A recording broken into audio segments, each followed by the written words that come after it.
عسلامة عسلامة، مرحبا بكم. ان شاء الله تكونوا يا ربي بصحة وبسعادة.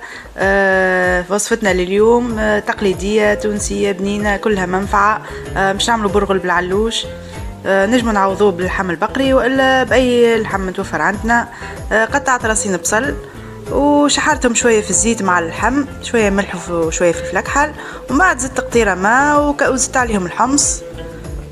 فوحت كيما تشوفوا مغرفة كبيرة فلفل احمر، زدت هنا شوية فلفل احمر حر، مغرفة كركب، مغرفتين طماطم معجونة، ولا نشكشكهم شوية هكاكا مع بعضهم، ومن بعد نمرقوهم بالماء. انا عملت بالعين راهو، اما نورمالمون الكاس البرغل عليه 2 كيسان ماء هكاكا كيما الروز تقريبا.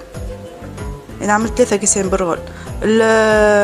طيبت اللحم شويه مع الفحات، سكرت عليهم كوكوت، اذا عندنا كوكوت ماذا بينا نعملو في الكوكوت، واذا طنجة وكبزيت تطيب وقت متاع الطيب. عملت له غلوه شويه باش يطيب، ومن بعد لحقت عليه البرغل وعاود سكرتها من بعد نص ساعه هكاكا. البرغل متاعنا حاضر. نرميه في طبق الفور، نزيد عليه جرينات فلفل ونجمره في الفور متاع ربع ساعه هكاكا، يخرج لنا صيفة برغل بنين يهبل. وكما تشوفوا كل كعبة وحدها مجمر.